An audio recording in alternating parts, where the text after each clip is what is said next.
Hello and good afternoon, good evening, and in some parts of the world, good morning. Welcome to this week's new episode of Primetime Gaming with Mr. Boomstick, who's under the weather, and friends. That's right, ladies and gentlemen. No camera today for me because not only do I look like mierda, I feel like mierda. So, yeah.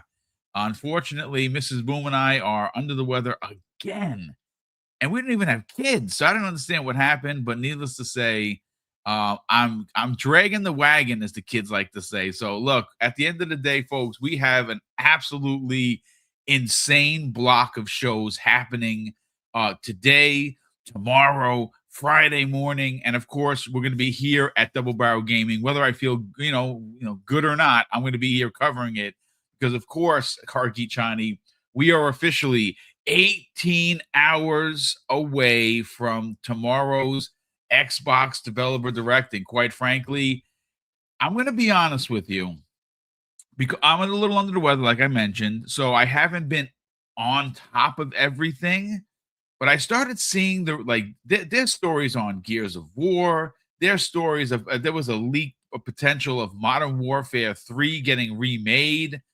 I mean, we're going to get into the Ubisoft stuff because that is just disastrous for that company. I mean, my God, what is going on? And of course, second half of the show, folks, look, play Xbox Play Anywhere. You've heard us talk about it. A lot of the gaming pundits have kind of poo-pooed it. I actually think, and we're going to get into what games were recently announced for it. I honestly believe, Hargeet, that this is going to change the industry once again. Very similar to how the industry had to, move with the way Microsoft moved when they did backwards compatibility, right? When they did, Xbox Game Pass in summer of 2017. Smart delivery is something that a lot of people thumb their nose at, but Nintendo and PlayStation ask you for money to upgrade your games, whereas Xbox gives it to you for the price of free. There's a lot, but Play Anywhere, I really think, and I have a lot to say on it. I think it's going to be a big push, and it's a positive push. It's a community positive push, and more and even important than that, it's a consumer thing that Xbox is doing once again. But hey, man, how you feeling? Have you had a chance to actually catch up with any of your backlog? I finished Agatha Christie's Murder on the Nile. Finally got to play something. So I finished that. And now I'll have to pick up the next game. So but yeah, I've been able to play something now finally. And I haven't gotten totally through that article on Ubisoft to see what's going on, but It's a I've lot. got some of the stuff that they're doing, yeah. So big news there, I guess.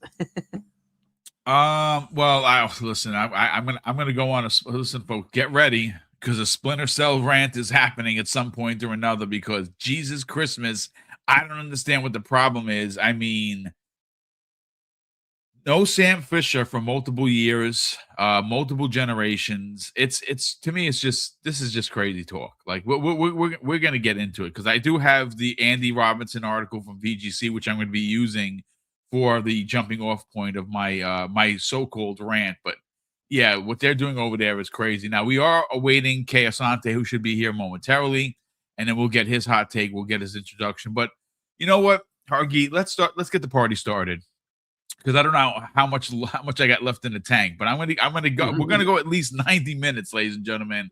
I don't know if I can go anything past that because, like I said, I am definitely under the weather. So I have an article, ladies and gentlemen, in front of me, and it's not a good article. Well, okay, hold on. Let me rephrase that. It is an actually well-written article. It's a great article, as a matter of fact, and it's from VGC, one of my favorite places to get news, and it was written by someone that I've met multiple times, gentleman of a man, Andy Robinson.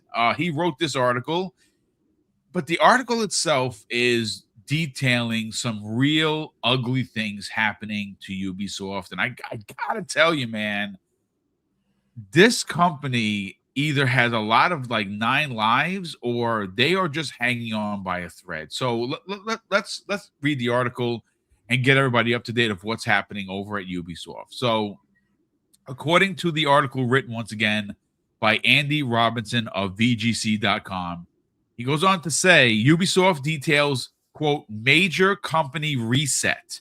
6 games canned, 7 games delayed, and 2 studios have been closed.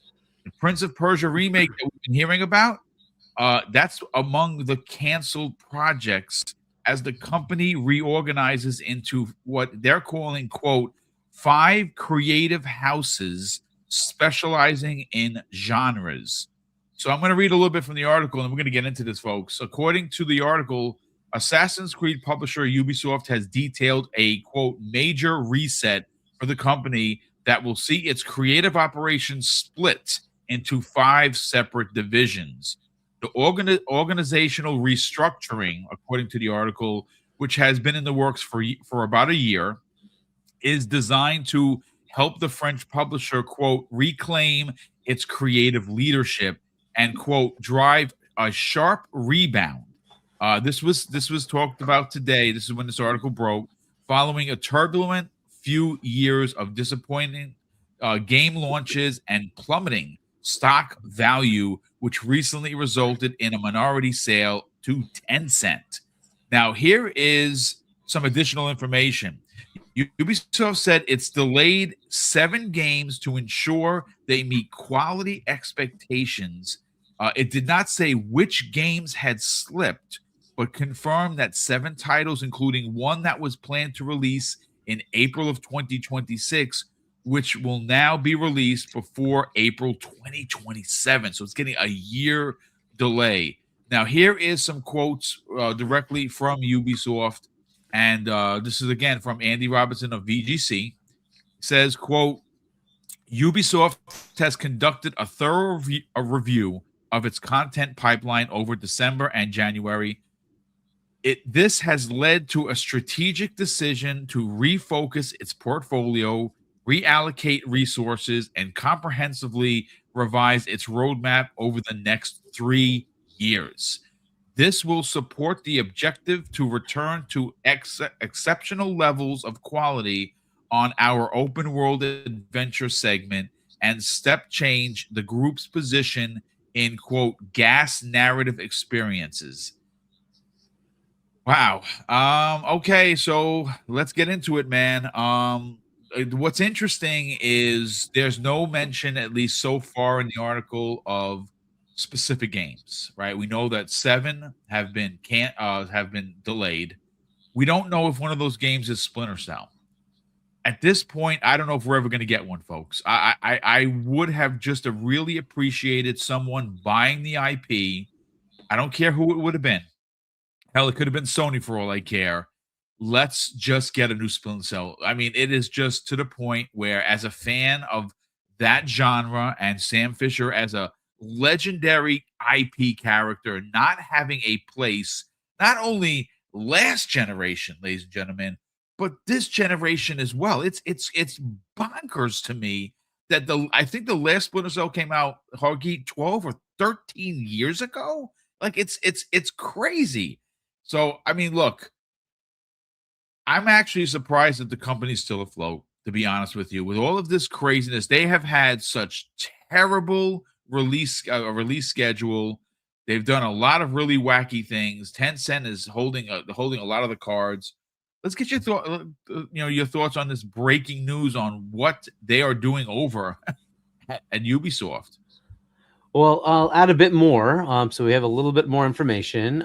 They have 5 creative houses now, and they did detail what's in them. So Creative House 1, which is Vantage Studios, focused on scaling and extending Ubisoft's largest and established franchises to turn them into annual billionaire brands. Brands to think about here: Assassin's Creed, Far Cry, and Rainbow Six. Okay. Creative House 2, dedicated to competitive and cooperative shooter experiences. Brands including Division, Ghost Recon, and Splinter Cell. Creative House 3, designed to operate a roster of select, sharp live experiences. Brands including For Honor, The Crew, Riders Republic, Brawlhalla, and Skull and Bones. Okay. Creative House 4, dedicated to immersive fantasy worlds and narrative-driven universes. Brands including Anno, Might and Magic, Rayman, Prince of Persia, and Beyond Good and Evil. Creative House 5 focused on reclaiming position in casual and family-friendly games. Brands including Just Dance, Idle Miner Tycoon, Ketchup, Hungry Shark, Invincible Guarding the Globe, Uno, and Hasbro. So those are the sort of divisions they're creating and trying to focus on those. So Splinter Cell's in there. I don't know if that's a good sign or a bad sign. We'll see, right? But it still could be one of the delayed ones. It could be one of the ones they canceled. I don't know, right? But they were doing a new Splinter Cell. Hopefully that is still on the docket for release. I hope. Interesting that Skull and Bones is something they think has enough meat on the bones to keep it around. Fair enough. I know Rainbow Six has been doing exceptionally well for them. That's awesome. Assassin's Creed and Far Cry still there. Good enough. You don't see anything, at least I don't see anything that's a non Ubisoft IP. Think like Star Wars Outlaws that came out. That did not do well for them. Nope. It didn't. Now, if it's like the Sony deal, very likely it's like the Sony deal, right? Where there's a large chunk of that goes to Disney. That's got to suck, right? Because even if they try to recoup any of the costs, a lot of whatever they could recoup went directly to Disney for licensing. That's terrible for them. And so you don't see that as in any way one of their focus areas, and I don't blame them. This was one of the things that Phil a long time ago said, like I want to own the IP because I don't want to deal with these kind of things, right? And we'll see how this works out. To be frank and fair, Ubisoft was in trouble and they needed to change. There's no way to look at it any other way. They've had failure after failure after failure after failure after failure. How many of those can you sustain? Yep, I agree. There's been so much talk about them being acquired because of all the failures. This was a company that was worth a lot more about 10 years ago. Yep. And since then has just totally fallen off the map. It is what it is. They needed structural change. As I understand it, it's still the same leadership, right? So it's like, okay, well, the leadership needs to take drastic measures to fix this company. This was long overdue. Is this good or bad creatively? I don't know. We will have to see. There's just a reality to all the things that are happening. Ever since they moved to $70 for games, a lot of these publishers are seeing problems. Gee, I'm shocked. It didn't work. It didn't work. You could say in some cases they got more revenue in certain games where it was going to sell. It did lower the volumes, but they got a bit more revenue because even with the lower volumes, the $70 gave them extra money. A lot of games, however, the ones that you would normally have just picked up, they just fell off. And with the large amount of pretty damn good indie developers, you just don't need to buy the AAAs anymore. And that's what they're seeing, and that's what they're saying, is like the AAA market has changed so much, it's hard to keep it financially viable. And if you're going to keep making it more expensive, people are just going to run away from it, and it's never going to be financially viable. And I don't know why they don't see that economics. They need to cut it back. They need to go back to $50 or $60 and make it so that people are more interested. You can just see it like 40 to 50 people are like teetering, but at like $20, it's like, just buy it, right? It's so much easier. And that, the increased volume versus how much money you get per transaction, they have to do the economics of it. Obviously, it's not working for them. They have to see that. And I hope that's part of their calculus to say, yeah, we need to change that model. Now, if I look at some of these games, they aren't $70 games. Some of them are, but a lot of them aren't. Right. And I think that's a good thing. I think they need to see that and say, no, we should focus on $40, $50 games and see if we can increase the volumes and get our games to actually matter. And that's been the problem with them. You would have thought like the Assassin's Creed latest, it's in Japan. No, it's still, it sold okay, but it didn't sell like it used to. That's not good. If that's your bread and butter, it's like, well, what do you want from that then? Like, that's just not good enough.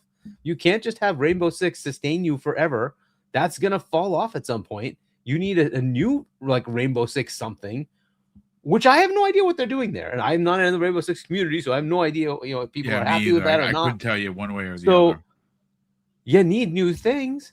And like everything they've tried has just been horrid. And so it's very interesting to see where this is going to end up. Hopefully this helps make them a bit better as far as their cash flow, but it's going to take time, right? Even with this happening, they've sustained a lot of hurt and hits. They need to get through that. If they can turn this around, great. I don't know how it works out for some of these games that are really just story driven AAA type games.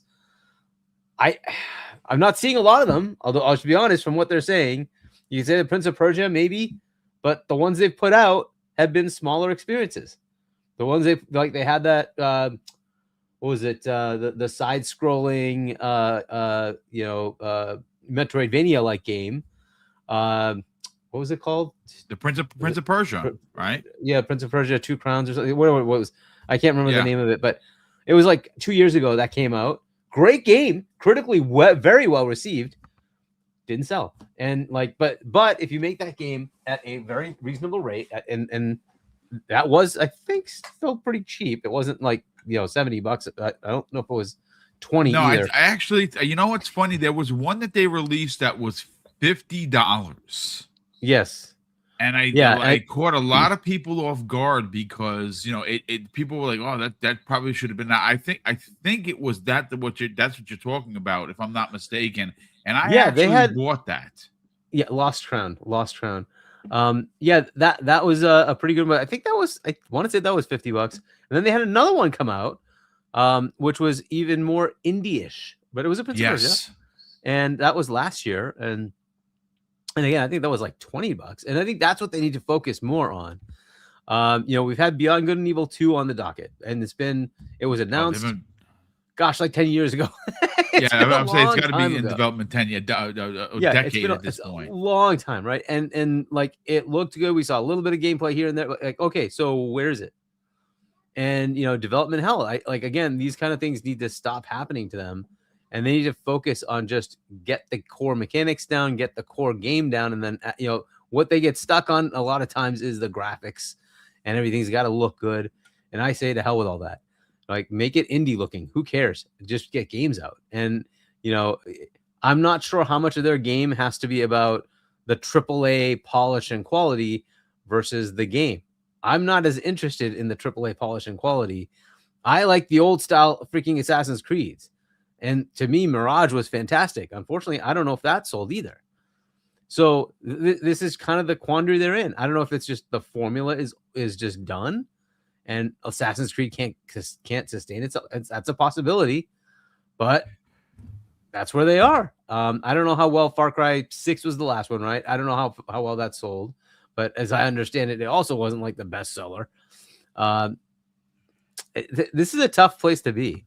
I don't know if they're ever going to make like a single player campaign Rainbow Six again, because I enjoyed those too. Dude, I would take a remake of New Vegas 1 and 2. Like I would gladly pay you $50 per title to get those games remade. I don't know about anybody else in the chat here, but the Rainbow Six New Vegas 1 and 2 were absolutely spectacular single player games. And I can't begin to tell you like how my friends from work, when I used to be a police officer, we used to do the terrorist hunt. We used to play that all night long. It was amazing. Yep. Unfortunately, that's kind of where they are. I understand the need to kind of refocus, and they're right. They have to refocus, and budget's got to be smaller, and they got to find ways to make games without, like, how many people have, like 20,000+, something ridiculous? They have an unbelievable amount of employees. Yeah, it is. It's probably up there in the 20,000 mark, something like that. So that's going to come down. Unfortunate, but it's going to come down. It's unsustainable, and they have to figure out how to make money. That's it. And so we will see how this goes. Xbox threw them a lifeline with the cloud thing. I don't know if that's making them money or not, but they have it, right? They have the cloud rights to all of the Activision games. Like, hey, they can take advantage of that. I think they have been. Good for them. Like, whatever. So maybe that helps them a little bit. But they need something. And Ubisoft Plus, I think it's fantastic as a service, but I don't know how many people subscribe to it. And you know, I am. I'm subscribed to it, and I listen. I pay the $19 a month, whatever it is. I have it on a card that practically doesn't have a balance, so I never feel it. Do Yep. I use it often? Look, I'm going to be honest with you. Every time they've had a big game come out, I got the $120 edition that I would normally buy for the price of my subscription. Now, Yep. again, I always bought the gold editions. Like I'm a Ubisoft guy. Now, there is something that's in development that did not come up in conversation, and I don't know if this is because there was I read the article, I read it aloud where they said that there was a game that was expected to release April of 2026 that has now been delayed. I am wondering whether or not it is the rumored Black Flag remastered, because I saw some screeners, and I don't, again, folks, the way things are with AI, I don't know if they were real. So that's why I never really kind of did a story on it. I'm telling you right now, if I didn't have Ubisoft Plus and what I saw with Black Flag or what they did with it, I would pay full boat for that game and play through it like it was brand new. I mean, my God, that if there is one thing that they could go to the well with, and at least in my opinion, Hargeet, that's the one game that I think everybody in this chat would actually lose their freaking minds over, because Black Flag was so good. Oh my God, it was so good. So, Yeah. you know, it's funny, Hargeet, you made mention of, you know, them having to do these budget resets, right? Having to do, you know, these, you know, sit back and maybe make some tough decisions. And I got to tell you, I think, look, 2025, depending on what side of the aisle you come out on, was a great year for gaming. Now, if you are on only PlayStation gamers and you were hoping for first party, you didn't get as much as you wanted. That's, you know, it is what it is. I think Nintendo had a nice year. I really do. I think they released a couple of really big titles. Xbox, I think, is the clear winner, without a doubt. But the one that's not the story that I'm aiming for here. I got to be honest with you. If you just take a step back, Hargeet, and you look at some of the biggest selling games of 2025, you know what those games were? Every one of them were under $70. They were all 40 and 50, and it's just the way it is. It's just the way the money is very hard to come by. People do not have expendable money like they used to. And I mean, how do you look on an Oblivion remake at $40 in the mouth? Was that 40 or 50? I'm not sure. Something in the range, but yeah. I mean, how do you say no to that? I mean, if you're a fan, you're going to get 150 hours out of that game. Expedition 33 is another one. I mean, this was a game that came out from a team of 32 people plus a dog, where they found their voice actors on SoundCloud. Like, their story is so incredible. And guess what? It was a budgeted game, man. It wasn't even what they say they made the game for. Was it under $10 million or something ridiculous like that? Yeah. Like, all of these companies are going to have to really, I think they're going to have to scale down. And I think Ubisoft is in the position they're in because of these ballooning budgets. Yeah, and I'm sure they still do well with Just Dance. I don't know how much that really costs them, because I'm sure there's license costs with that. That's probably the one game they have licensing costs with, because they have music. But outside of that, you know, I like, you know, can they do anything with the Hasbro license with Uno? Yeah, I guess. I don't know how many times people will buy those. That's the thing. Maybe they can make it into like microtransaction-y things. And that I used to buy all the card packs. I'm not going to sit into before I got Ubisoft. I actually bought them. I'm not going to lie to you. No. And if they do that, that's fine, right? That makes the money, as long as it works, right? Fair enough. So I know For Honor still has like some sort of like, you know, following. So I can see that being there. The crew, people seem to love the crew, right? So hopefully they can do something with that. I don't know about the others. I know Riders Republic came out. That was the bicycle one, right? I think. Yes. And so I don't know how well that actually like maintained. I'm not sure. Brawlhalla, Again, not sure how well that's done. I think it's literally a brawler, right? But and Skull and Bones, I I don't know. I mean, it's still around. The funny thing is, it's still around. They keep pushing it, so it must have enough of a following that they're not like just turning it off. But hey, they keep trying to get people to play that, I guess. So hopefully it's working for them. So if that's if those kind of games are good, they work out. Again, I don't think any of those. Maybe For Honor was $70, but I think most of those games tend to be cheaper. So that's a good thing. And I don't know if they've learned that lesson with, the next Division or Ghost Recon or Splinter Cell. Make them $50. Like just try to fit the budget of $50. Scale the games back. Instead of a 90-hour romp, make them a 30-hour romp. And if you can make it for $50, oh gosh, on Assassin's Creed, please do that. Assassin's Creed is just getting ludicrous. Over 100 hours norm. Like, get over this. No, I don't want that. I don't have that kind of time. I know that used to be a thing, back when we only had like 3 games a year. Now it's just not. I'm sorry. There's just no way to sustain that. Like, I need a game that like 40, 50 hours is pushing it. And that's as far as I can take it. I think that's where it needs to stop. Your main campaign has to be something much shorter. And then but it's like freaking Shadows. It was like an extra 15, 20 hours after I thought it was done. And I'm like, dude, just stop. I just finish already. I don't want to keep playing. Just stop. They just keep making it more and more. And it's like, that's why as much as I was so excited for them finally going to Japan, and I talked up that game so much. I was like, oh my God, I'm going to invest my life into this. I cannot wait. This is great. I got like 20 hours in, and it started to get like super long in the tooth, man. And it's literally what happens. And it's like, yes. It's like, come on, and make it crisp, make it flow. No freaking grindiness at all. Don't make me run forever just to get to something. Like, come on. Yeah. So yeah, there's parts of that they can make better. We need to make the map bigger. No, you make the map smaller so I can get places and get it done. But anyway, so. Enough ranting, I suppose, but hopefully they're learning that lesson. That's really the point of this, is hopefully they learn that lesson and cut it back. Just give us a smaller chunk game, takes less effort to make, less cost, and hopefully you can sell it for a lower cost to customer. And that way they can give you the money and you can keep sustaining yourselves. So I hope that's what happens here. But yeah, I don't know where Kay is. It'd be good.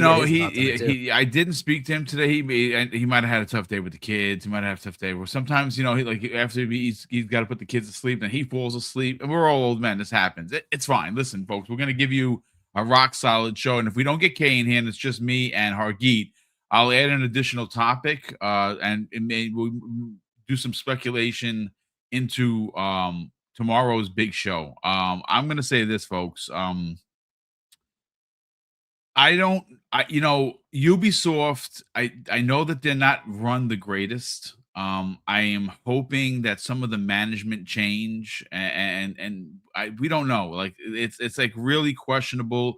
The article, again, I've already added it to the show notes. Another well-written article by Andy, but there's a lot going on, and I'm glad that they are refocusing, because I think that they really did have, like the old saying is, they had too many irons in the fire, man. They really did, and they have to figure out what's going to make them money. And I'm right there with you, Hargeet. I don't need a 150-hour game, man. I have a hard time playing through a 12-hour game right now. It's like it's just crazy. And I know, like, you'd be like, oh, but boom, you're retired. Sure, on paper it sounds good, but I do so much stuff behind the scenes outside of the channel work. Like, I like to go to the gym. I like to, keep myself in shape. I maintain the house. I know that's not a big deal for a lot of people here, but it's a big deal for me. And with all of those added things, I just don't have the time anymore for a 90, 100 hour game. I just don't. But the one thing I will say, out of all of everything that's going on, and well, speak of the devil, he showed up. Hey, Kay Asante, what's up, brother? How you feeling? Sir, I apologize. The life of a man who has a job. I literally just talked about you in the best light possible. It's never done. It's never done, man. It's never done. But I'm here. What's going on, Hargeet? How you doing, bro? Well, Yeah, I'm doing all right. I guess Boom's not feeling good. He's unfortunately under the weather now. This whatever Oh. Mrs. Boom had, we got back, and now it's attacking me, and that's why I'm not on camera. I just look and feel like absolute dog s. I just really do, but it's fine because again, we're still gonna deliver the show. But yeah, I don't know. We get a chance to check out the get your thoughts on it real quick. The breaking news: Ubisoft canceling 6 games, delaying 7, and closing 2 studios. Not a good day for Ubisoft. Honestly, what really made me sad, and I saw this news a little bit earlier this afternoon, rather. What made me sad? There's been one game from them that I've wanted from them for some time now, and I've been excited. Well, 2 games, and both I suspect are gone now. But I've been excited and patiently waiting for those 2 games, and it looks like both are gone. One was a Splinter Cell remake. Is that the one Not sure that's if it's all gone, gone. dude? Are you serious? I'm not sure. We're still waiting on that. I'm not sure. But the one that I do know definitively is gone is the remake of Prince of Persia. Yeah, that's the one that they confirmed, and I know for a fact they were looking for. By the way, that was one of their best in the series, in my opinion. Yep. Yeah. Yep. Very sad about that because because all their other IPs are now succeeding or to a certain level. So now they can play games with these new potential IPs and whatnot. I was actually very sad to see that this is happening right now.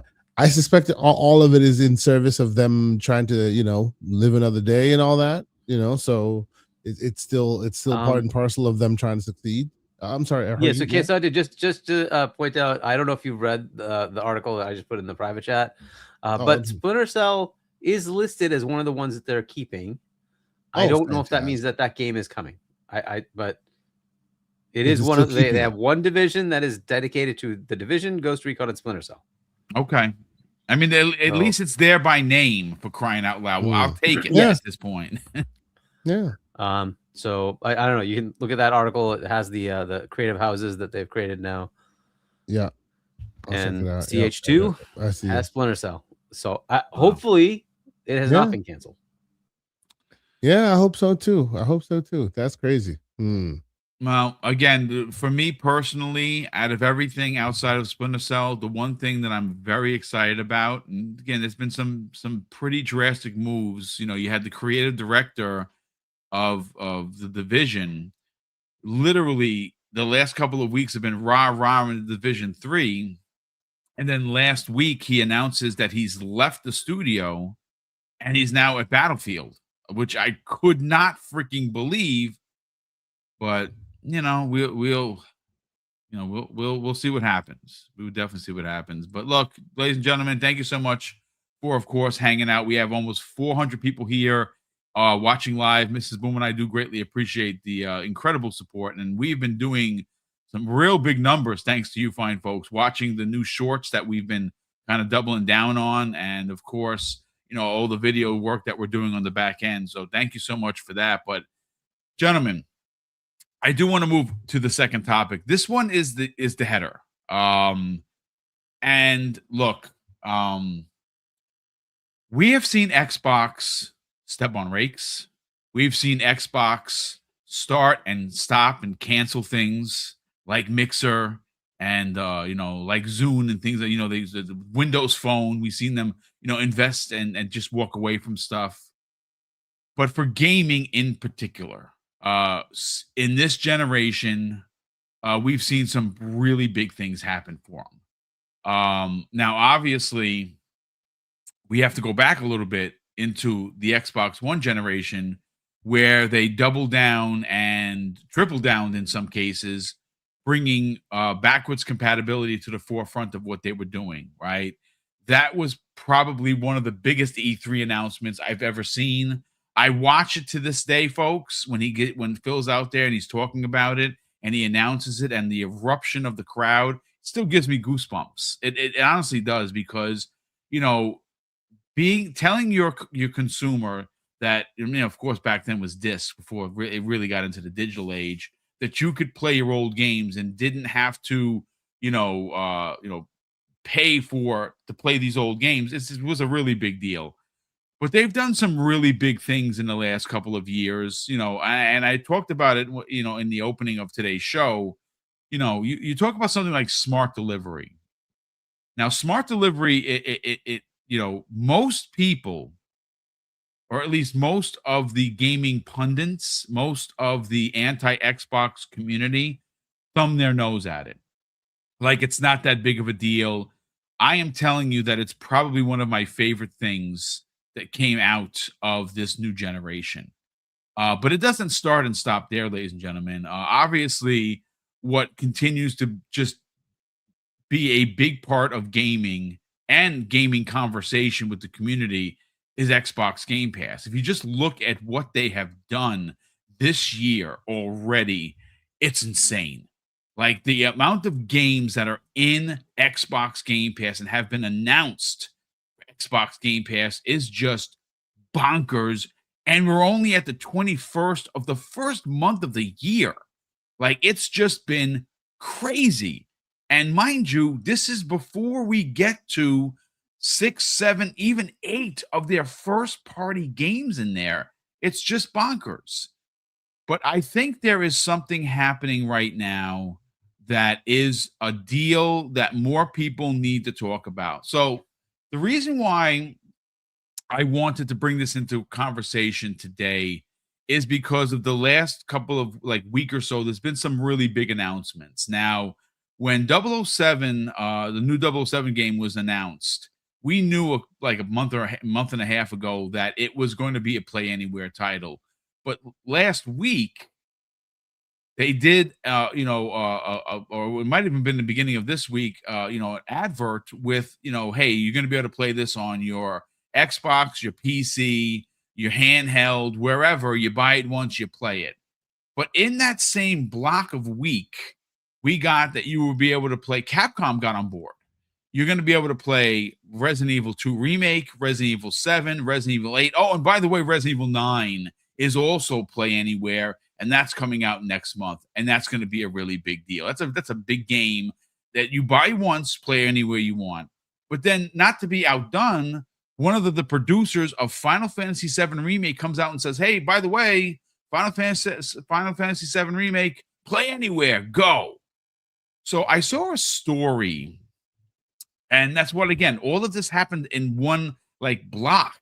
So I was like, you know what? This would be a good conversation because I don't think Play Anywhere gets enough shine. I think that this is a really big deal for Xbox and its consumers. I think it's a really big deal for the games industry as a whole, because at some point, when you buy a game for PlayStation, you should have the confidence that if that game comes to PC, you could play it there. That's not the case today. And we know that's not the case with Nintendo, because I bought Super Mario Brothers 3 17 times, right, of the course of all of that game being re-released and re-released and re-released. Well, the story that I have in front of me comes the way of Fraser Gilbert of course, PureXbox.com. They've been really hitting some home runs with some of the editorials recently, and I saw this story and I wanted to bring it into conversation. So Fraser goes on to say in this header, Xbox Play Anywhere is convincing people to buy their multi-platform games on Xbox. It just makes sense if you have a good PC. And this is a really big deal. So Gilbert goes on to say, last night, it was reconfirmed that 007 First Light will be supporting Xbox Play Anywhere when it releases on May 27th, 2026, which means that anyone who buys the Xbox Series X or S version will also get for free the PC version on the Xbox PC app. That's obviously huge news if you are a big PC gamer, which includes Windows handheld devices like the ROG Xbox Ally and Xbox Ally X. And therefore, we've seen plenty of comments from people suggesting that Xbox will now be their chosen platform for games rather than the likes of Steam or PS5. And here's a look at some of those examples. So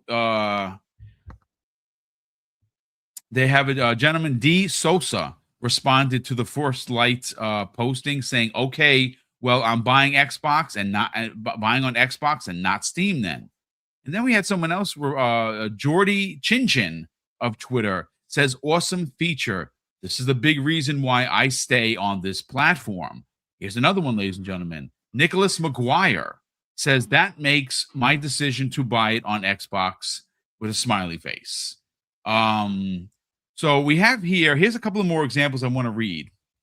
Says, I recently swapped out my choice for which system to buy DQ7 reimagined on from the Switch 2 to the Xbox Ally X.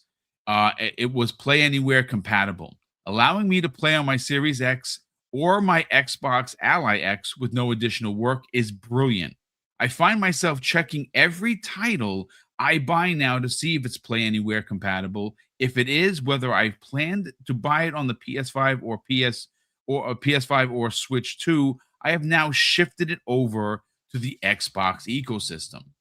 Here's another one. I have a Steam Deck running Windows, a Series X, a powerful PC connected to a big screen upstairs in my office, and a gaming laptop. Being able to load the same game, save on all 4 machines is superb, and why I always choose to get a game from the Xbox store if it's Play Anywhere rather than Steam or now on PS5. Now, you've heard me say this, Hargeet, many, many times. I buy a lot of games. I have a Series X in the room. I have a Series X in the living room. I have an Xbox ROG Ally X that sits in the living room on its charging dock that I play almost every other night, if not every night. And I have found myself actively, like those comments, looking for the Play Anywhere tag. And if it is an automatic buy for me.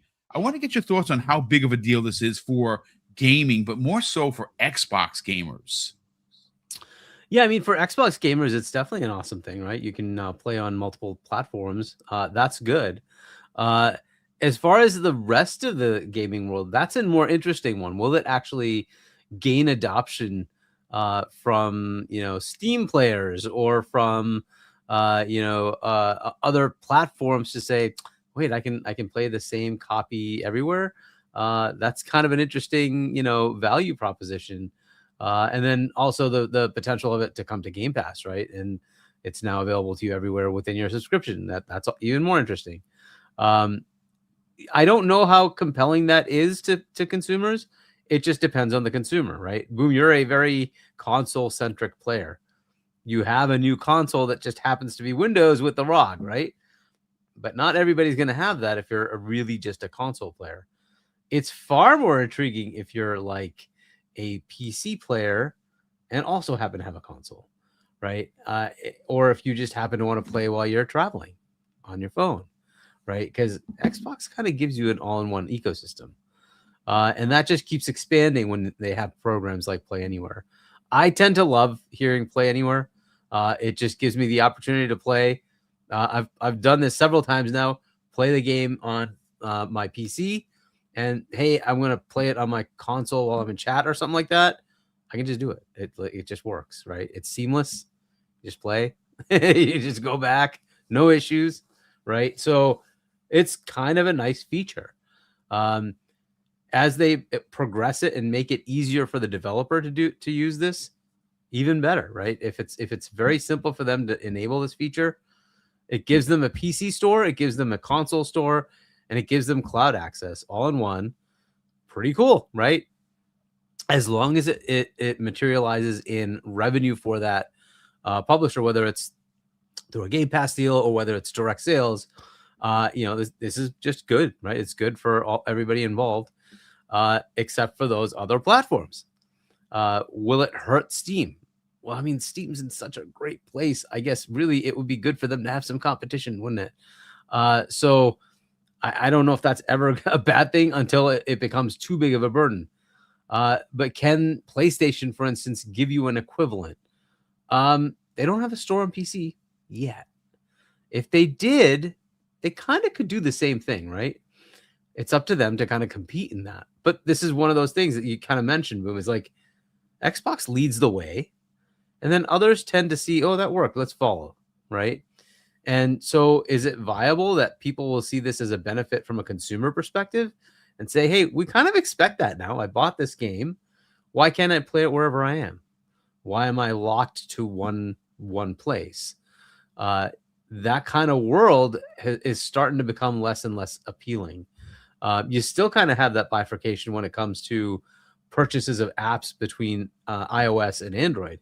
And I think even that needs to kind of stop. And this is one of the things that was happening where they were opening up the store access on those platforms to say, well, why can't I just buy, let's say I bought it on Google Store and I want to use an iPhone. Why can't I just bring up the Google Store and install the app? Why does it matter? They have one for iOS, right? Why is my entitlement not just for the app? I don't care where I need to use it, right? So that world is starting to happen. And I think the regulators around the world are starting to see that really is kind of what needs to happen, that it needs to be open. If you're a platform, you need to be open to allow other people access into your ecosystem. And of course, Microsoft fully adopts that. They don't care. Come on, come on. Everybody comes in and you can all have fun on our platform. We don't care, right? As long as you let us sell. And they want to be everywhere else as well. They would absolutely love to sell their stuff on PlayStation. They already sell their software there. You think they would like to have Game Pass there? I'm sure they would. But hey, that's up to that platform. But we'll see what happens. Would they have their store on those platforms? That would be fantastic. Because then you just buy the game once, you play it everywhere. This is the kind of thing that needs to start happening over, like instead of these locked down ecosystems. But again, as you said, Microsoft will start it. We'll see where it goes. If it's of enough value for the customer, it'll hopefully get adopted by others, right? Who would have thought that selling your games on other platforms, other competitive platforms, would be something that comes up and sticks? Well, last year we got the biggest news of PlayStation pushing Helldivers 2. They wanted to put it on Xbox. Okay, so it has hell frozen over. It's just the way it is now, right? Xbox starts it, others kind of follow. It is what it is. I like it. I like Play Anywhere. I tend to love the ability to play it on PC or on console, and that my save just transfers. That's the part that's so important that I don't think about it. Oh, I have to go do some magical thing here to make it. No, I just start the game. That's it. I just start the game. It just syncs up the save from the cloud. I'm good. I can start exactly where I was. Coolness, right? That's the thing that's awesome about it. And not to mention the dual entitlement, but you can just go anywhere you want to play anywhere. It doesn't matter. It just works. That's so cool about that Play Anywhere capability. So yeah, I love it. I want them to keep expanding it. I think it's a fantastic thing. And if they make it very, very simple for the developer to do it, it's very much a no-brainer for them. Like, why wouldn't they just say, yep, we'll just give you that too. It's just extra sales. Like, why not? Let's go. Right. So I hope it has, more of an impact. We'll see what happens.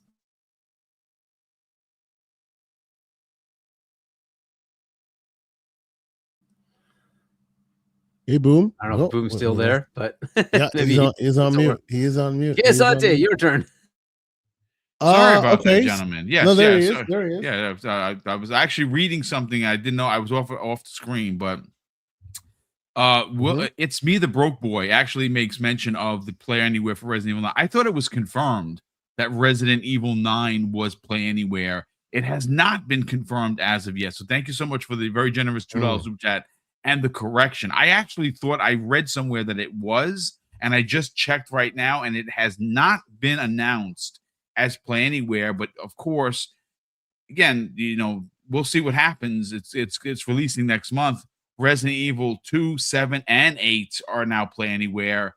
So we'll see what happens. It makes sense that, why wouldn't it be if 7 or 8 are Play Anywhere, why wouldn't 9? But again, the only time is going to tell. And we have Ray Chi, and maybe one of you guys can answer this question because I don't think I can. He drops a very generous $2 super chat, and he says, okay, where is the Xbox app on Linux? They care. I think he's being facetious. All 5 people.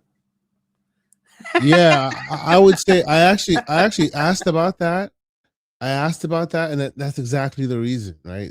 When I asked, "Hey, what's going on with? Is there a world where there's an Xbox app on Linux?" I was told point blank, "Yes, there's definitely a world where there's an Xbox app on Linux when there's enough people to warrant the development of an app on Linux." Okay, Right? there you That's go. basically what it is.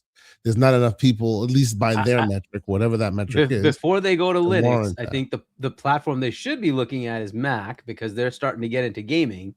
And Right. Mhm. if there's a world where Mac can work with games, I mean, it is a PC after all, right? Maybe that's a place they should look because there's still a pretty significant install base of people there, right? So that's something that might be a more compelling platform to look at. Again, it's never been a great gaming platform, but Apple is making strides, and that would be a good get as far as like an open platform, another platform to put their store on and say, hey, we can sell our games here. I don't know if they'll allow the store. Certainly, they could make games and put them there. But again, it's that customer base problem. If there's not enough customers, they're not going to spend the time. It's just not worth it. All right. Well, thank you so much for the correction. So, Yeah. Santa, let's bring you in. Let's talk about Play Anywhere because again, some of the things that Xbox has done in the past, you can consider it missteps, rake steps, whatever you want to say. They start something, they stop it. When something's not making money, they immediately axe it. But on the gaming side of things, they have done, at least in my opinion, and have taken some major strides in gaming by offering smart delivery, backwards compatibility, Xbox Game Pass. I mean, these are just a few of many. And now I do think when you start to see, games media get a hold of it, and again, more specifically, purexbox.com, which is, I've been using a lot of their work recently, and they've really have coverage. I do think that there's something here. I actually think there are a lot of people like me that are actively looking for a game that is Play Anywhere and making the choice to buy it because what that does is it automatically or immediately gives me the usage of that game on my console at home, but of course on the handheld, something that I've invested heavily in. And I do think that's a really big deal. Look at your thoughts on that. I will tell you that that's basically my mode. That's how I play right now. Uh, um, uh, it's not just a hypothetical because as a person who y'all know, I play a lot on handhelds. I have a bunch of different handhelds. My number one problem with that is actually that sometimes because I have more handhelds than the average, I hit a max cap because I think there's like three or four devices at the same time that can have that at the same time. So like I hit that, but at the end of the day, that is actually a very good problem to have. I genuinely think, to your point, I don't think that enough people have thought fully about what it means to have an environment or an ecosystem where I'd say 90% is all Play Anywhere. And I'm surprised they'd even be able to get to quote unquote 90% because if you really think about what that means, it's kind of wild that they're even going to be able to allow that to happen. Basically, they're allowing you to keep your entitlement from one platform to another just because you own it one place, right? So that money must come from somewhere. Somehow they must be made whole, right? I don't know what kind of negotiations are being made on Microsoft's behalf, but somehow they're allowing they're getting the okay from developers and publishing houses to allow this, which if you think about it logically, it kind of it's unusual that would be easily something that They would get be a better allowed. store discount. So they get a better, like, so it's 80/20 instead of 70/30. Sure. So When they that's do how something they're like that. making it. So that's how they're Yeah, making it whole. Yeah. they're enticing them with But that. Yeah. it is a it's a very unique and very interesting thing that they're doing to for consumers' sake, right? And truth be told, when all of this stuff started and people were saying that, hey, there's no reason to buy their console, there's no reason to be in their ecosystem, we reconvened here, and I said this before, and I think it's bearing fruit now, which is that when a company at this scale and at this size and with this amount of resources wants to do away with exclusives, and says they still want you to buy their platform or play in their ecosystem, right? Because they're offering you some differentiating factor. I thought it was super interesting to see what something like a Microsoft could do in that world. And this seems to be how they're doing that, right? Like, how do you make that ecosystem something enticing enough that even though the game is playable and accessible everywhere else, you want to buy it here? This is how, right? You make it easily accessible, make your games, pick up and play. Oh, another thing that's very unusual. I don't know if you guys have, if Boom, if you've noticed this, but for all of my Ally owners, which is a bulk of the handheld market for Xbox these days, for my Ally owners, you'll notice if you buy a game in Steam, the same game you buy in Steam will not have automatic QoS, quality of service features, but in the Xbox app it will. So, for example, you buy a game in the Xbox store, right? It automatically comes with the TDP and the automatic configuration of your handheld configs. It comes by default. Not every game, but a lot of their games, and more is coming down from the Xbox store. It pre-configures your game for optimized use. Boom, right on your box, so you're ready to go, right on your handheld. If you were to buy that exact same game from Steam, you're not getting that benefit. Very unusual. I see what they're doing there. They're trying to really entice people to choose their ecosystem over another, right? Another feature that I've seen happen that I find interesting, no one will care about it, but it is a differentiation point. If you happen to be playing the same game in their ecosystem and you load up Copilot, it will know the game you're playing and it'll give you like it can give you like pointers as to what you can do, and hey, go here, go there, or whatever. But that exact same exact game, if you load it from Steam, it doesn't see the game. It doesn't know what you're playing. Right? They're offering weird incentives. And that combined with Play Anywhere, hey, you have it on the console. We know the console base is strong, 35 million plus strong. Hey, you can just pick it up on the console, on the PC, and keep going, because hey, we have this device that's called an Xbox that also has a PC backend. It really is creating an ecosystem for them. It really is. And I bet that soon enough, when they create more avenues where you can jump in and play, they're going to find ways of making this go there as well, to give you even more incentive to stay in their ecosystem, even if you're using your own device. I can see a world where, and I'm not saying it's going to happen today, but I can see a world where on a competing ecosystem or in a competing platform, that same game is playable. How they work the logistics, we're not sure. We're not there yet. But there is a world where you buy your game, and wherever you happen to pick it up, they'll work the back end logistics of who gets paid, and you just continue to play your game. As Hargeet was saying, we're getting closer and closer to that world. So it's super exciting. And even though they're not given credit, I would say Microsoft leads in a lot of these initiatives.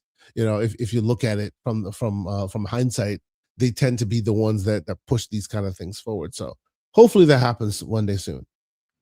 Well, I got some additional information because I wanted to, I did an AI search on, and the question I basically asked is how many developers have signed on to allow their games to be a part of the Xbox Play Anywhere program. And this is what the AI overview gave me, chat, and a panel.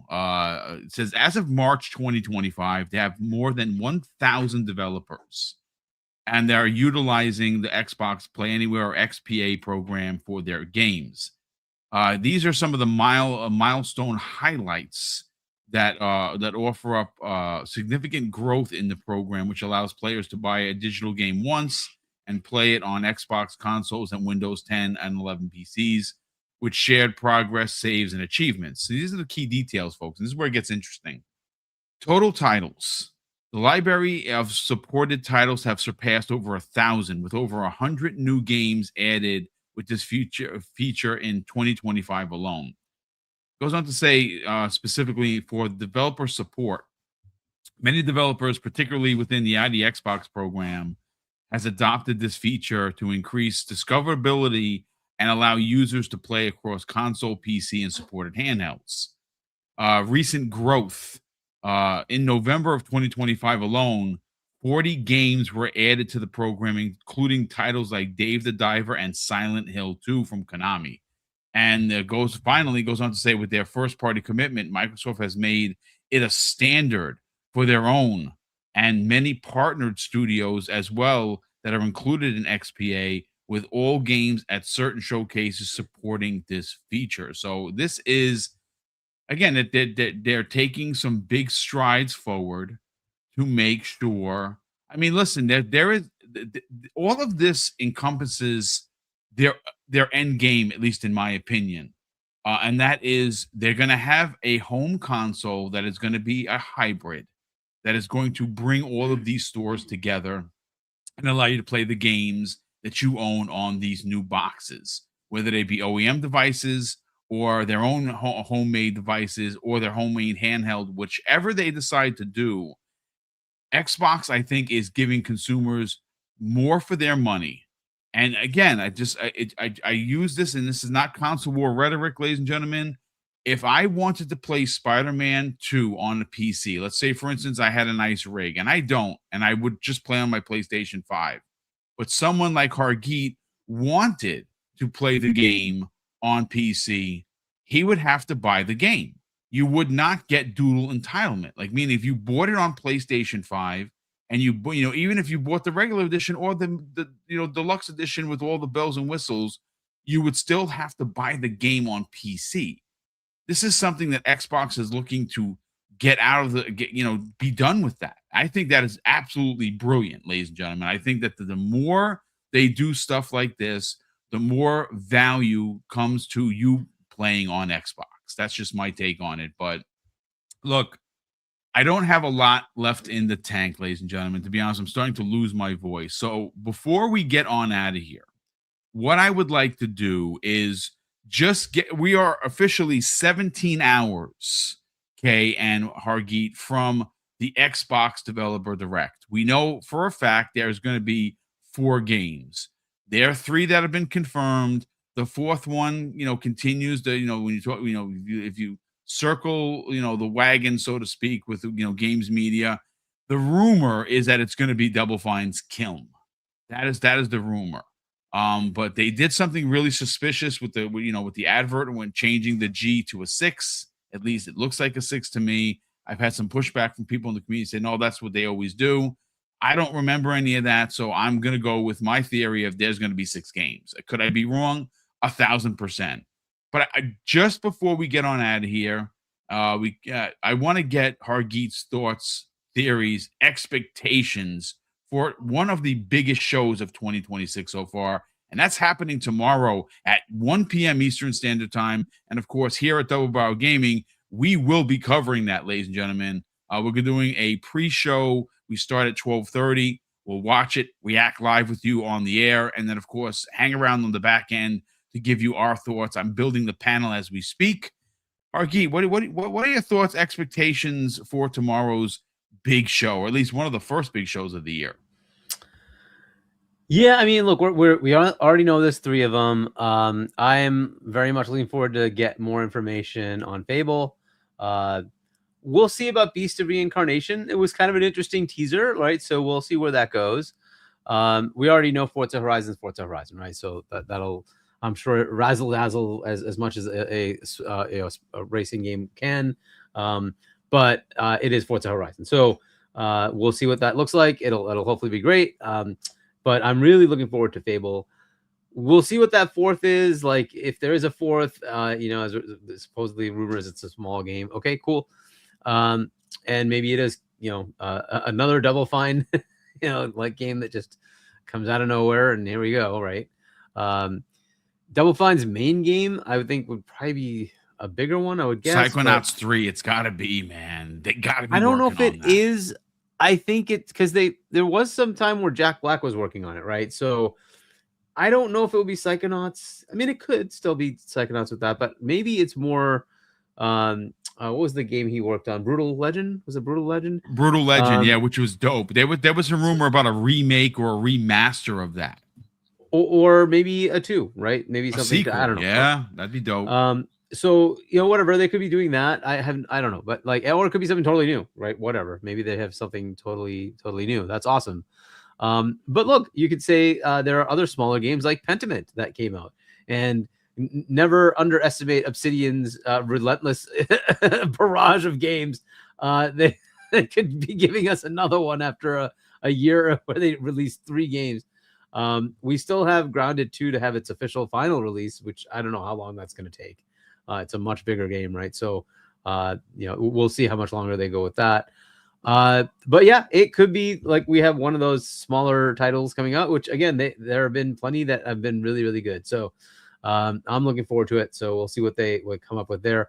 But Fable, that's the headliner for me. Yeah. I'm looking forward to see what they did, what Playground was able to pull off. It's going to be very interesting to see if that team that has focused on a racing game forever has the chops to do this. And will it feel like Fable? Will it feel like something totally different? Will it be fun or not? We will find out. There's so many unanswered questions. Will it have co-op? Will it have a character creator? Will it have the good and evil? Right? Will your character look different if you choose one path? All the things that Fable did, right? All the and they had a pet, right? Will they have the pet? We will find out. All these things can be there. We will find out what they do with it. That is the game to look at and try to understand. And I'm assuming they're going to spend a lot of time on it.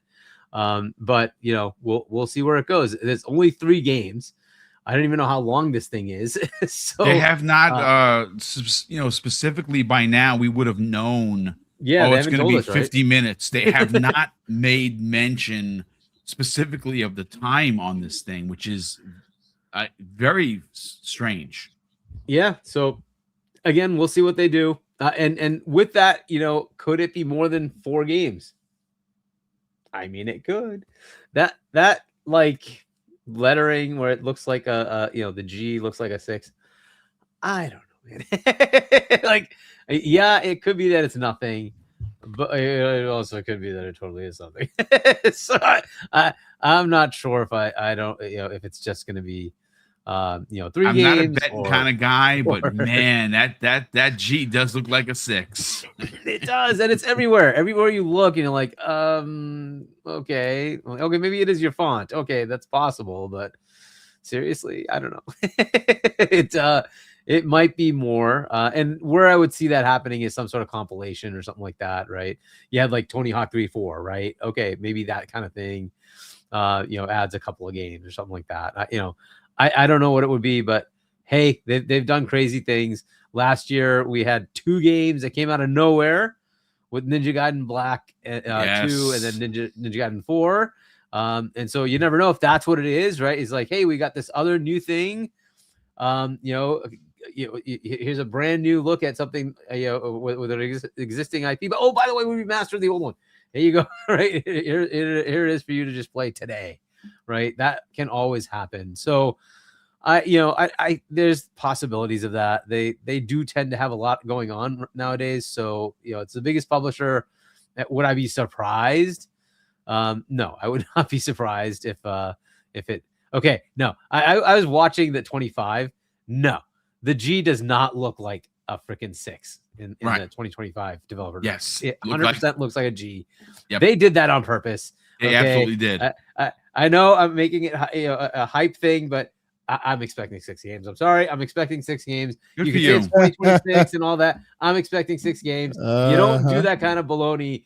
Like, they circled it. Like if you watch the advert, they literally circled that where it font says does not. Yeah. Yeah, go ahead. Sorry. That font No. You're onto something here because I had 100% looks like a G. So that is on purpose. They're dropping more stuff. There's something else going on. Even if the 6th box is here's the new Elite 3. Yeah, great. I don't. It's fine. But there's 6. There's something 6 going on. We will find out what that is tomorrow. Now I'm more right. No. I like what you're putting down there. So, Kesanta, let's get your final thoughts on this. Expectations, thoughts. 17 hours away. It is as it's been advertised. It's going to be a big show. We know 3 games. I'm right there with Hargeet on this. I looked specifically at what they did last year, and the G looked like a G. This year, it looks like a 6. I know some people try to fight me on it, like, oh no, boom, this is what they do. Listen, folks, I'm not here to fight with anybody. If you believe that it's just a regular G, good for you. I've already put myself out there. This is where the 7 games thing came from, folks, because I originally heard 6 in the shadow drop. Could that actually happen? I actually think it is going to happen, but we don't know what those games are. We will see. What are your thoughts, man? I mean, as far as could it happen, absolutely it could happen. These days, you know, these guys tend to leave it out on the field every time they show up. So, you know, I would definitely wouldn't be surprised that it happens. The whole is the 6 of G thing. That's where we all have to start squinting and using using magnifying glasses. I mean, to be honest with you, no, but actually, I wouldn't be surprised, right? Because every time how many times have we heard Matt Booty talk about they have too many games, they don't know how they're going to stage it all, and blah blah blah. You can't say all that stuff and then not have like a cacophonous, like ridiculous amounts of games every time you show up. Like that's There just you go. how it has to be, right? So I wouldn't be surprised, you know. Now, as far as what I think it's going to be, yeah, everybody's talking about Double Fine. You know, Double Fine tends to have been quiet and been allowed to incubate for a while. Keeper was amazing. Obviously, that's not the only team working on it. You know, Hargeet's already mentioned that, you know, we're all very excited to see what the greatest racing game team ever does when they're not making a racing game. You know, like that's very cool. We're looking forward to seeing that. A lot of excitement, right? A lot of excitement. As with every new year, this affords them the opportunity to readdress some of the ones that we know and provide us some new stuff about ones we don't know, right? So this is a new opportunity to get a bunch of new code words and new games to be talking and speculating on for the rest of the year, right?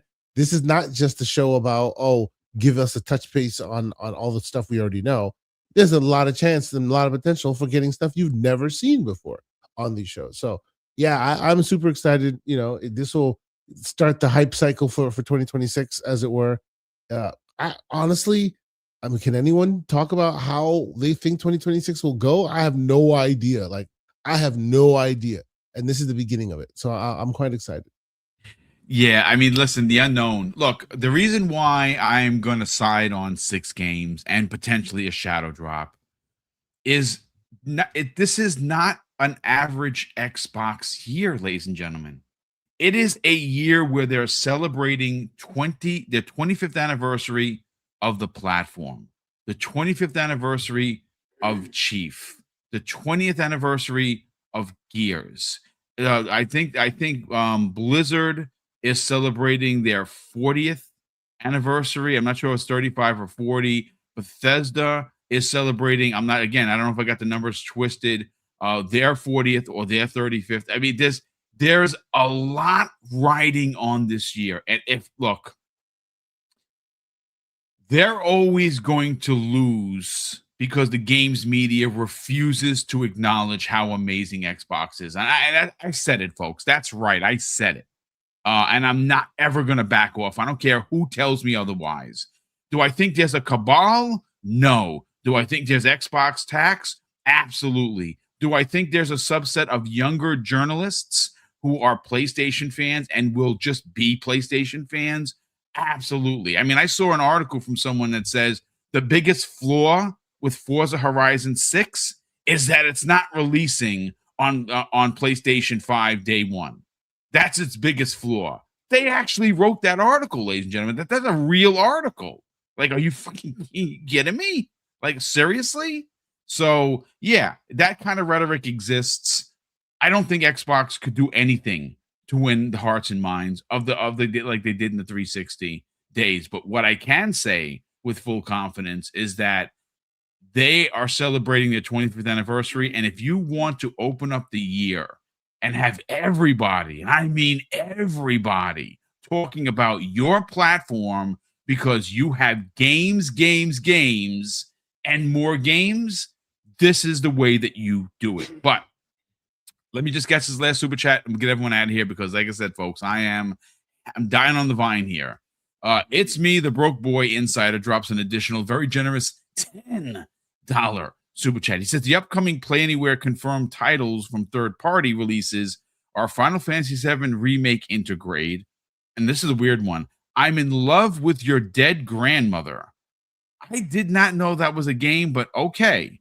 Dragon Quest VII, Reanimal, Screamer, High on Life 2, Life is Strange, Reunion, and 007. Yeah, I mean, again, we'll see that list is going to grow because I do think a lot of people, especially people in the Xbox community that bought that have an Xbox, that bought a ROG Ally, whether it be the X or the regular, this is why you would buy games. And I do agree with the article from purexbox.com where they basically are, I mean, they quoted a ton of people, and I do think that there's something to the titled article that says Xbox Play Anywhere is convincing people to buy their multi-platform games on Xbox because you are getting your money's worth. But look, So, ladies Boom, and one gentlemen, other thing to think about is what Fuzzy's been saying for a while, right? Is the year of the sixes.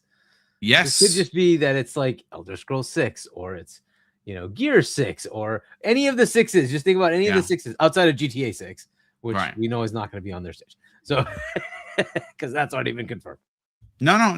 Again, it's come to Xbox at some point. I don't even know it's going to be this year, but I think the marketing is pretty much locked up for PlayStation, which that's not a surprise at all. But look, that's going to do it for us here. Hopefully, you'll tune in tomorrow, 12:30 p.m. Eastern Standard Time, for the Xbox Developers Direct pre-show that I'm doing. So far, we have myself and Infinite Umbra. I know I'm going to have at least 2 or 3 other people to name that are going to join us for this show. Again, we're going to watch it live. We're going to react live, and then we're going to hang around on the back end to give our thoughts on the big games, potentially 6 of them. So that's tomorrow. We go live at 12:30 p.m. Eastern Standard Time. Hargi Chani, Zelda Brand Brother. Where can people subscribe to your YouTube channel, not find you on social media because you are smart, and potentially buy your book called Emergence that you wrote last year? Yeah, so my channel is Hargi Chani 1 on YouTube. My book, shop.chani.us. We did not do our podcast yesterday with Fonz, so we're going to be doing that tomorrow, right after the show at 7 p.m. So check that out. Fonz Gaming. We'll be talking about our reactions to the Dev Direct. So go there, and then I'll be there with C-Money and Doodle on Friday. We're finally back on on Friday, so check out that with at about 8-ish p.m., maybe somewhere between 8 to 9 on Friday night. And then with Web Dave on Sunday at 7 p.m. US Eastern Time. Check that out. And we'll be back next week talking about this. I'm sure many things will pop up as well. News is starting to come up, isn't it? So. Yeah, it really, I mean, honestly, I pulled right before we went live at least 6 stories. One was Gears. One was something about Halo. I mean, there is a lot of Xbox news, folks. And obviously tomorrow is going to be all the world's eyes are going to be on this show. Because like I said, it's Keasante, tomorrow's show isn't just about Xbox gamers. Being that they're going third party, I'm sure there's going to be a significant amount of the PlayStation audience watching this show. But you know what? Speaking of shows, let's talk about the Gaming Circle podcast, where this Saturday, you and Everborn Saga are going to have quite a bit of news to discuss, because obviously the show is happening Thursday. Your show is 10 a.m. Eastern Standard Time on Saturday morning. Sell the brand, brother. Where can people subscribe? And more importantly, check out this week's show. Absolutely. Well, first and foremost, I want to thank everybody for always jumping on the show and joining us and having fun on a Wednesday.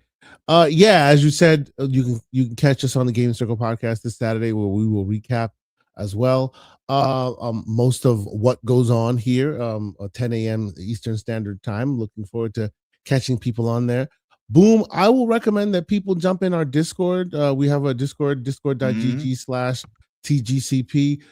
We started a thing called fan-made stuff, which is basically a concise list of all the places we find fan-made games. The latest one that I'm completely enamored with, I've been playing it all week. It's a game called Final Fantasy, not Final Fight Ultimate, and it's all of the Capcom characters, all of them, the 2D Capcom characters in a beat 'em up.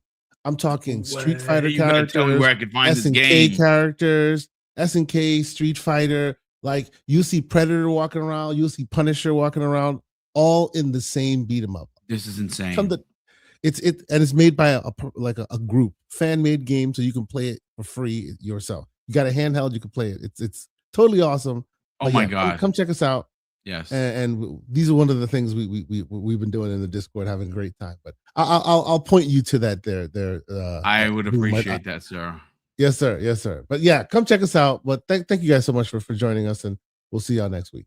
Thank you so much, brother. And of course, a big thank you to the chat, hanging out with us. We had over 400 people. We truly appreciate everyone, checking out the shorts and the videos and the live streams. And of course, a big thank you to all of the super chats, channel member chats, and gifted subs that continue to come in. Mrs. Boom and I do and are greatly appreciative of that support. And of course, before we get on out of here, we're going to close up the show with something that's incredibly important to me, folks. Hopefully one day will be important to you. And that's something that my dad taught us when we were kids. And he would say, Craig, treat others how you want to be treated. And also, it doesn't cost anything to be nice. You live by those rules, son. I can guarantee you're going to have an awesome day. So take care, everyone. And we'll see you next week on the newest episode of Primetime Gaming with Mr. BoomStick and Friends.